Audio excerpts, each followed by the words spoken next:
Class 9 اسلامیات باب 2 سبق number 2 عقیدہ رسالت کے لغوی معنی پیغام رسانی یا پیغام پہنچانا ہے۔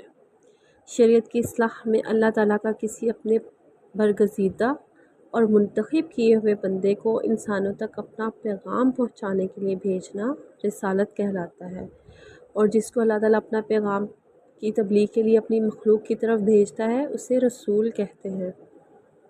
نبوت اور رسالت کا سلسلہ حضرت آدم علیہ السلام سے شروع ہوا اور حضرت محمد صلی اللہ علیہ وآلہ وسلم پر آ کر ختم ہوا۔ تمام انبیاء اکرام علیہ السلام کو مبعوث کرنے کا مقصد یہ تھا کہ وہ تمام انسانوں کی اصلاح کریں اور انہیں ایک اللہ تعالیٰ کی عبادت کی طرف لے کر آئیں۔ اللہ تعالیٰ نے جتنی بھی اقوام پیدا فرمائیں ان سب کے لیے نبی اور رسول مبعوث فرمائے تاکہ وہ ان اقوام تک اللہ تعالیٰ کی طرف سے ہدایت کا پیغام پہنچا سکیں اور ان کی رہنمائی کر سکیں۔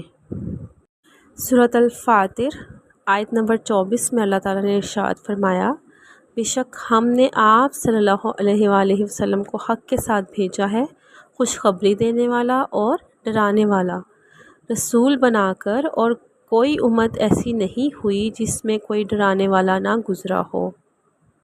انبیاء اکرام علیہ السلام کی اطاعت واجب ہوتی ہے۔ اللہ تعالیٰ نے اپنی اطاعت کے ساتھ ساتھ اپنے رسولوں کی اطاعت کا بھی حکم دیا ہے۔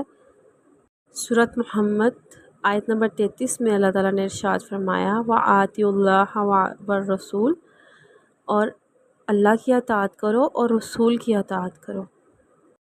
اللہ تعالیٰ نے نبی کریم صلی اللہ علیہ وآلہ وسلم پر نبوت اور رسالت کے سلسلے کو ختم فرما دیا۔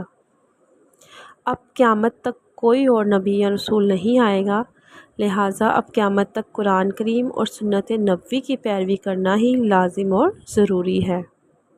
ختم نبوت کا مفہوم یہ ہے کہ نبی کریم صلی اللہ علیہ وآلہ وسلم اللہ تعالیٰ کے آخری نبی اور رسول ہیں۔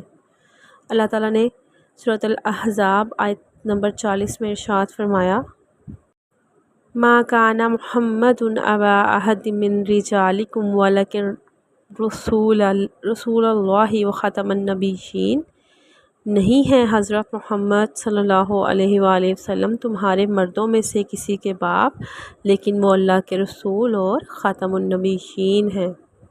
نبی کریم صلی اللہ علیہ وآلہ وسلم نے بہت سی احادیث مبارکہ میں بھی اپنے خاتم النبیین ہونے کا اعلان فرمایا اور امت کو یہ بتایا کہ اب میرے بعد کوئی اور نبی نہیں آئے گا۔ آپ صلی اللہ علیہ وآلہ وسلم کا فرمان ہے، میں آخری نبی ہوں، میرے بعد کوئی نبی نہیں ہوگا۔ اسلامیات یا ترجمہ القرآن کے حوالے سے کوئی بھی ٹیسٹ پاس کرنا چاہتے ہیں یا MCQs کی پریکٹس کرنا چاہتے ہیں تو گرین ایجوکیشن ایپ انسٹال کریں اور سپر سیکشن کا حصہ بنیں۔ مزید معلومات کے لیے اس نمبر پر رابطہ کریں۔